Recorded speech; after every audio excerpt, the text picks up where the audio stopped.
नमस्कार दोस्तों। ज्योतिष का सफर में सभी भाई बहनों को नरेश गांधी का सादर प्रणाम। यह हमारा 307वां एपिसोड है जिसका नाम है मृत्यु के बाद स्वर्ग मिलेगा या नरक। दोस्तों, ज्योतिष शास्त्र में ऐसा एक भी सवाल नहीं होगा जिसका जवाब इस शास्त्र में बताया न गया हो। मरने के बाद हमारी गति किस तरफ होगी यह हमारी कुंडली से हम आसानी से जान सकते हैं। कोई भी जीवात्मा जब जन्म लेकर इस मृत्यु लोक में आता है उसी दिन से उसकी मृत्यु भी तय हो चुकी होती है। किसे कितना आयुष्य मिला है ये इसकी कुंडली के द्वारा जाना जा सकता है।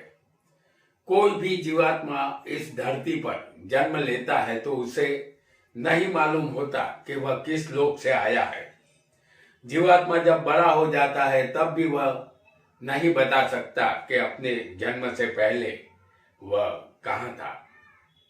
और जब कोई भी जीवात्मा इस दुनिया से रुखसत होता है तब भी वह कहाँ जाता है यह भी किसी को मालूम नहीं होता। जन्म मरण का भेद आज तक कोई नहीं जान सका। यह एक ऐसा रहस्य है जो अब तक रहस्य ही बना रहा है। इस रहस्य की चाबी कुदरत ने अपने पास ही रखी है। हमारे ऋषि मुनियों ने जब इस शास्त्र की खोज की थी तब विज्ञान का कोई अस्तित्व नहीं था। उन्होंने समाधि में जाकर ग्रहों और नक्षत्रों का स्वभाव, उनकी दूरी को नापा था। मनुष्य और जीव मात्र पर इसका असर कैसा रहेगा ये समझा था। मृत्यु के बाद मोक्ष मिलेगा या नहीं मिलेगा ये भी उन्होंने इस ज्योतिष शास्त्र में बता दिया है। हमें स्वर्ग मिले या नरक मिले या मोक्ष मिले यह हमारे इस जन्म के कर्म पर आधारित है और कर्मफल दाता शनि है। उसे जेलर भी कहते हैं। यदि इस जन्म में हमारे कर्म अच्छे होंगे तो हमें मोक्ष मिलता है, उसके बाद हमारा जन्म नहीं होता, यानी हमें माता के गर्भवास की जेल नहीं होती। कर्म अच्छे नहीं होंगे तो हमें दोबारा जन्म लेने के लिए माता के गर्भ में जाना होगा। आइए जानते हैं कुंडली के माध्यम से हमारी गति किस तरफ होगी। हमारे शास्त्र और पुराणों में 4 पुरुषार्थ बताए गए हैं: धर्म, अर्थ, काम और मोक्ष। कोई भी जीवात्मा इन 4 पुरुषार्थों को करते हुए अपनी गति को मोक्ष की तरफ कर सकता है। सबसे पहला पुरुषार्थ होगा धर्म। हमने आपके सामने यहाँ पर मेष लग्न की कुंडली बनाई है। हम इस कुंडली को पूरे ही आपके सामने ला देते हैं। ये एक मेष लग्न की कुंडली होगी और इस लग्न के मालिक होते हैं मंगल।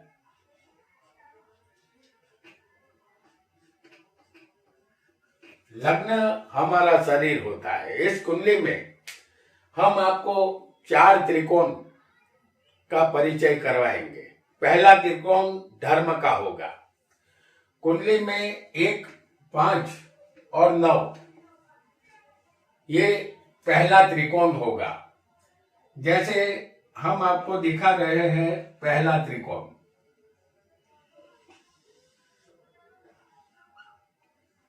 ये जो कुंडली में हम त्रिकोण बना रहे हैं ये पहला त्रिकोण है।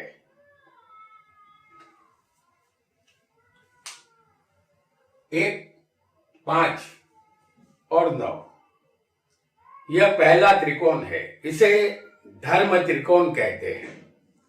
1, 5, 9 अग्नि तत्व है। आपका लग्न जहां कोई भी हो, यह तीनों स्थान धर्म से जुड़े हैं।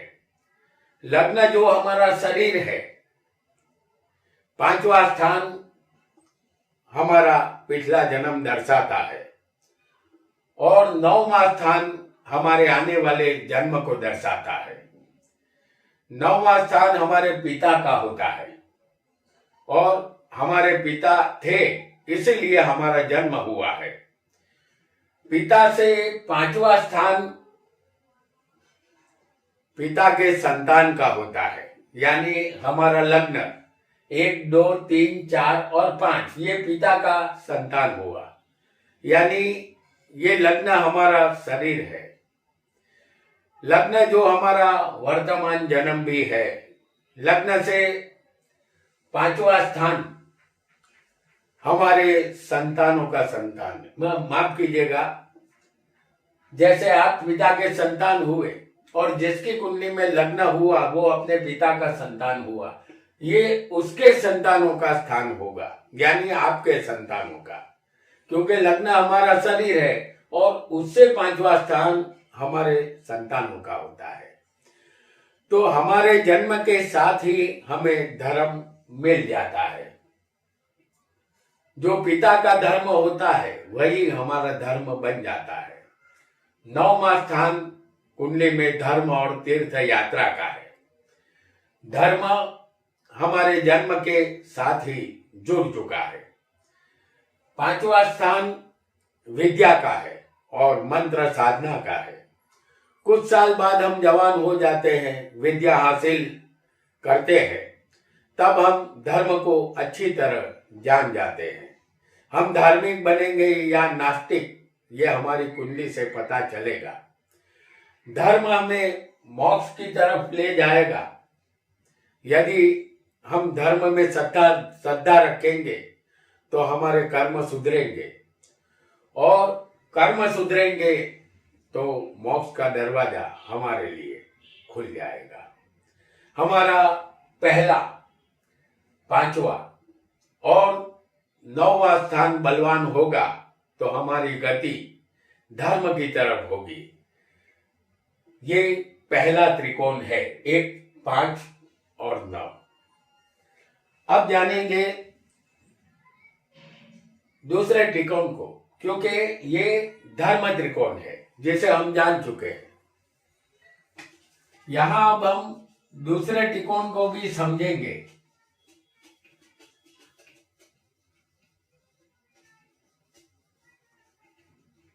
और जो दूसरा त्रिकोण है उसे अर्थ त्रिकोण कहते हैं। अर्थ त्रिकोण, अर्थ का मतलब क्या है? पृथ्वी। पृथ्वी का एक नाम अर्थ भी है और अर्थ का मतलब होता है धन। कुंडली में दूसरा त्रिकोण, छठा 10वां स्थान और दूसरा, छठा और 10वां स्थान ये दूसरा त्रिकोण दर्शाता है।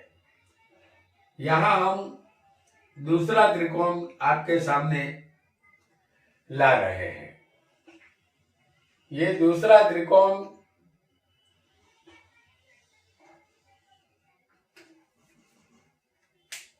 दूसरा, छठा और 10वें स्थान से बनता है। इस त्रिकोण को अर्थ त्रिकोण कहते हैं। 2, 6 और 10 ये पृथ्वी तत्व है। यह तीनों स्थान धन से जुड़े हैं। कुंडली में दूसरा स्थान कुटुंब, परिवार और धन का है। यदि हमें अपने परिवार का भरण पोषण करना है तो धन कमाना ही पड़ेगा और धन कमाने के लिए छठा स्थान नौकरी का और मजदूरी का है। या हम व्यापार के जरिए भी धन कमा सकते हैं। तो 10वां स्थान कर्म और सत्ता का है। व्यापार में सफल हुए तो हमें छोटी बड़ी सत्ता भी यहाँ मिल सकती है। धर्म और अर्थ ये दोनों को हम मिला नहीं सकते। धर्म की बदौलत धन कमाना अच्छी बात नहीं होती, और धन के लिए धर्म परिवर्तन करना ये भी ठीक नहीं होता। धन जीने के लिए जरूरी है, लेकिन धन के लिए ही जीना ये जरूरी नहीं है। यदि धन की मोह माया हमारे अंदर होगी तो हम मोक्ष को कभी प्राप्त नहीं कर सकते। हर तरह की मोह माया से छूटना ही मोक्ष है। कुंडली में दूसरा, छठा और 10वां स्थान बली होगा तो हमारा रुझान धन की माया की तरफ रहेगा, और धन की माया होगी तो मोक्ष कहां से मिलेगा। आइए एक और त्रिकोण का परिचय भी हम करेंगे, और ये त्रिकोण होगा तीसरा त्रिकोण, और इस तीसरे त्रिकोण को कहते हैं काम त्रिकोण। तीसरा पुरुषार्थ काम है, और काम त्रिकोण बनता है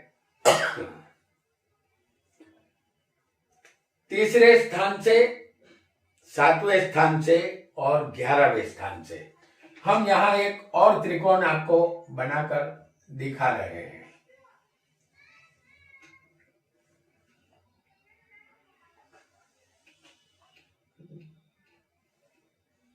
ये एक और त्रिकोण है, तीसरा, 7वां और 11वां स्थान। इसे काम त्रिकोण कहते हैं। इसे वायु तत्व भी कहते हैं। यह तीनों स्थान काम वासना से जुड़े हैं। सप्तम स्थान काम वासना का है। इसी स्थान से काम की उत्पत्ति होती है। यह स्थान पत्नी, प्रेमिका और व्यापार का है। इस स्थान से स्त्रियों के साथ नैतिक और अनैतिक संबंध देखे जाते हैं। काम को एक जगह स्थिर रखने के लिए हमारे समाज ने वैवाहिक जीवन को मान्यता दी है। जब शादी होगी तो बच्चे भी होंगे, और उसके लिए हमें मेहनत और पराक्रम करना होगा। तो तीसरा स्थान पराक्रम का है और मेहनत का है। 11वां स्थान लाभ और इच्छा पूर्ति का है। हमारी काम संबंधित इच्छाएं पूर्ण होगी या नहीं होगी, यह इस काम त्रिकोण से पता चलेगा। जो काम वासना में डूबा रहेगा वह न तो धर्म की तरफ जाएगा और न ही मोक्ष की तरफ गति करेगा। यदि धन यानी अर्थ की तरफ जाएगा तो वासना और बढ़ेगी। कीचड़ में कमल की तरह रहना ऐसे जातक के लिए मुश्किल होगा। काम वासना में अंध होकर जीवात्मा स्त्रियों के साथ भोग विलास में डूबा रहेगा तो मुक्ति कैसे मिलेगी। तीसरा, 7वां और 11वां स्थान बलवान होगा तो जीवात्मा वासनामय जीवन गुजारेगा, उसे मोक्ष नहीं मिलेगा। अब जानेंगे चौथे और अंतिम त्रिकोण को। ये त्रिकोण हमारी कुंडली में ही बनते हैं और वो 4 होते हैं, और चौथा अंतिम पुरुषार्थ जो है वो मोक्ष का है, और यही वह पुरुषार्थ है जिसके लिए हमारा जन्म हुआ है। यहां 4, 8 और 12, यहां हम जो त्रिकोण आपको दिखाने जा रहे हैं वो चौथे, 8वें और 12वें स्थान से ये त्रिकोण बनेगा। 4, 8 और 12वां स्थान है ये मोक्ष त्रिकोण है। यह त्रिकोण जल तत्व का है। मोक्ष का मतलब है जन्म मरण से हमेशा के लिए छूट जाना। कोई भी जीवात्मा अपने अज्ञान की वजह से बार बार जन्म लेता है और मरता है। जन्म मरण के भेद को जान लेना और अपने कर्मों को सुधार लेना मोक्ष की तरफ पहला कदम होता है।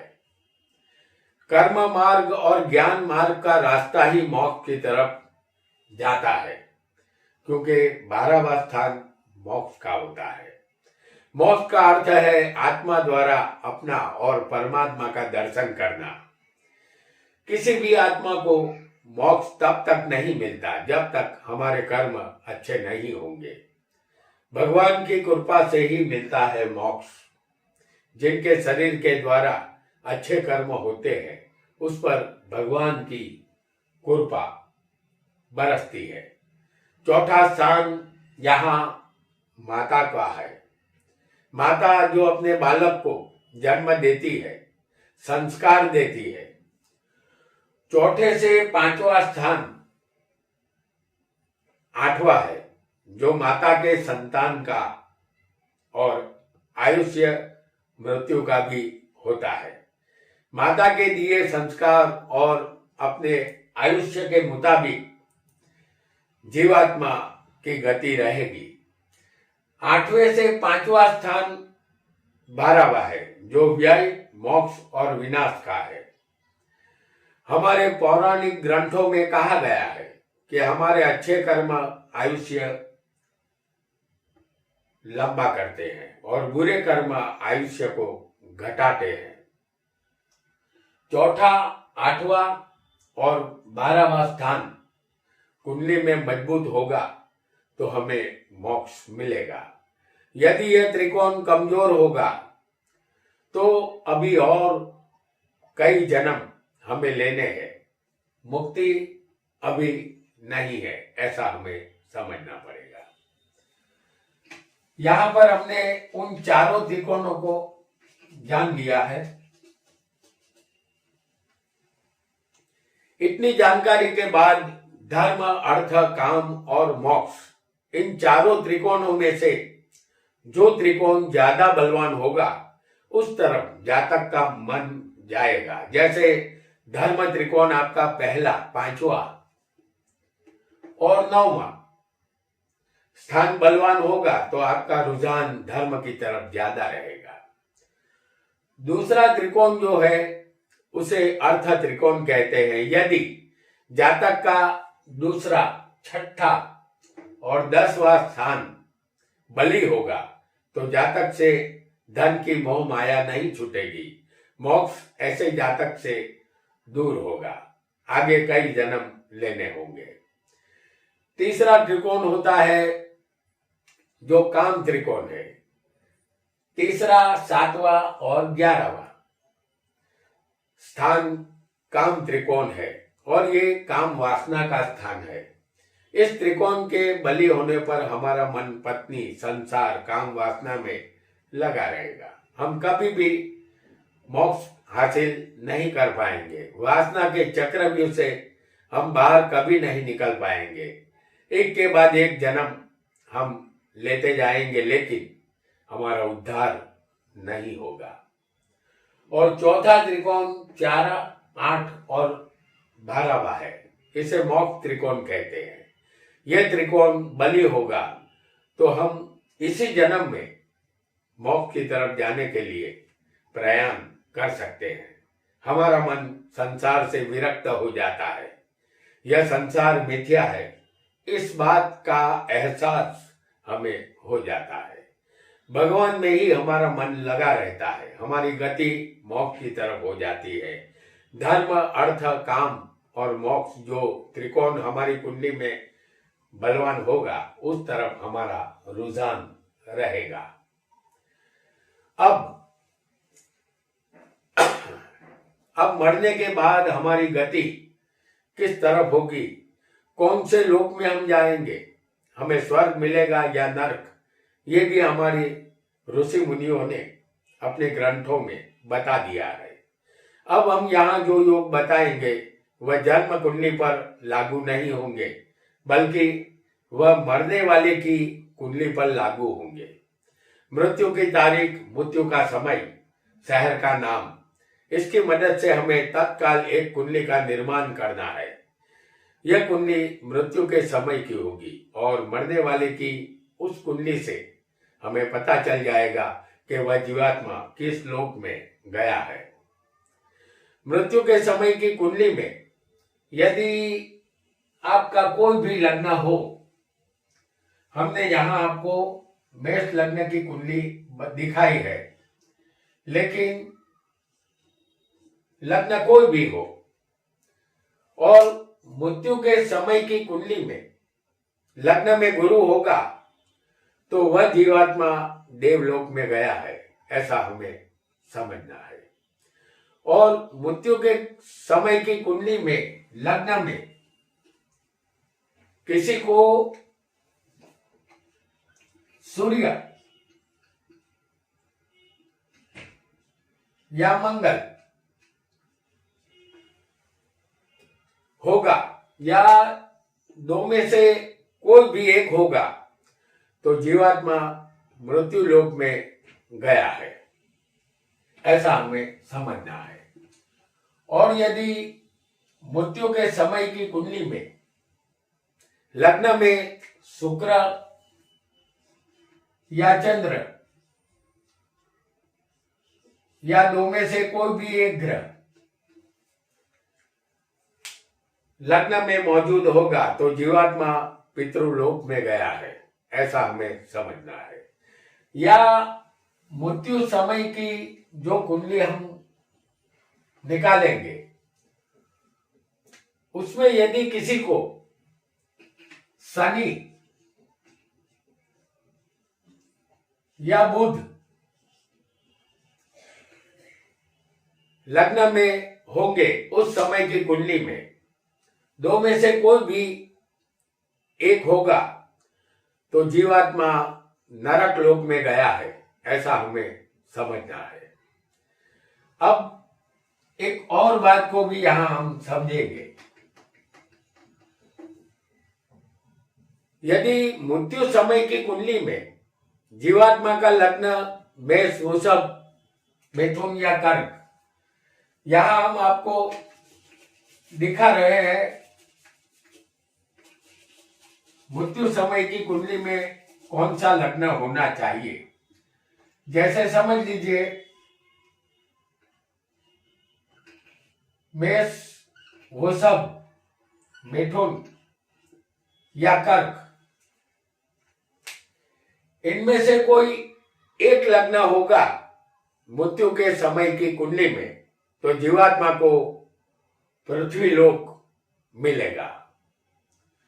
और यदि किसी को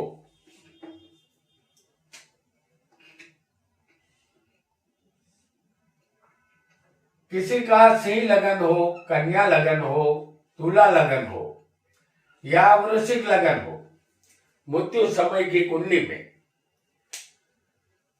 इनमें से कोई भी एक लग्न होगा तो जीवात्मा को भूलोक मिलेगा, ऐसा आपको समझना है।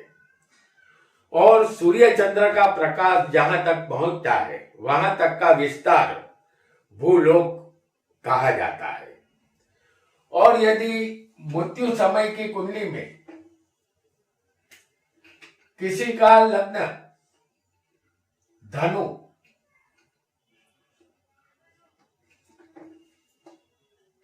मकर, कुंभ या मीन लग्न, इनमें से कोई भी एक लग्न होगा तो जीवात्मा को देवलोक मिलेगा, ऐसा निश्चित तौर पर समझना है। मृत्यु समय की कुंडली में कोई भी लग्न होगा, यदि हम आपको बता रहे हैं कि आपका लग्न यहां कोई भी हो और यदि 12वें शनि, राहु, सूर्य या मंगल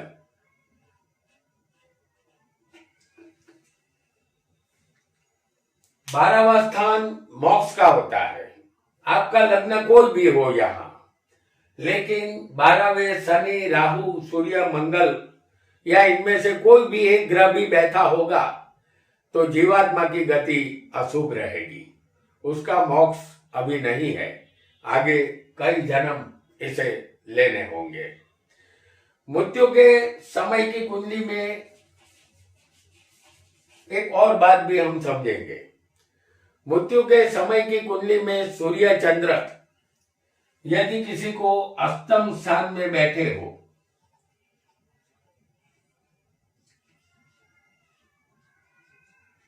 लग्न कोई भी हो, इस कुंडली में लग्न कोई भी हो सकता है, लेकिन मृत्यु समय की कुंडली में यदि 8वें स्थान में चंद्र या सूर्य दो में से कोई एक ग्रह होगा तो जीवात्मा देवलोक में जाता है। मृत्यु के समय की कुंडली में यदि अष्टम स्थान में मंगल होगा, किसी को लग्न यहां कोई भी आ सकता है, लेकिन अष्टम में मंगल होगा तो जीवात्मा पृथ्वी लोक में जाता है। इसे मृत्यु लोक भी कहते हैं। मृत्यु के समय की कुंडली में कोई भी लग्न हो और अष्टम स्थान में किसी को बुध, गुरु और शुक्र, जैसे हम आपको यहां दिखा रहे हैं, बुध, गुरु और शुक्र, या इनमें से कोई भी एक ग्रह अष्टम में मौजूद होगा तो जीवात्मा स्वर्ग में जाता है, क्योंकि ये तीनों ग्रह शुभ माने गए हैं। तो मृत्यु समय की कुंडली में यदि कोई भी लग्न हो और 8वें उस समय बुध, शुक्र और गुरु यदि आ जाएंगे तो सीधे स्वर्ग में इंसान चला जाता है। आइए मृत्यु समय की कुंडली में एक और योग को भी जानेंगे। मृत्यु समय की कुंडली में अष्टम स्थान में यदि शनि, यहां कोई भी लग्न हो सकता है, लेकिन अष्टम स्थान में शनि होगा तो जीवात्मा पाताल लोक में जाता है। तो आज हमने दोस्तों धर्म, अर्थ, काम और मोक्ष के 4 त्रिकोणों को समझा। हमारी गति किस तरफ है इसे हमने समझने का प्रयत्न किया, और साथ ही मरने के बाद कोई भी जीवात्मा कौन से लोक को प्राप्त होगा इसे भी समझा। आज इतना ही। आपका बहुत बहुत धन्यवाद।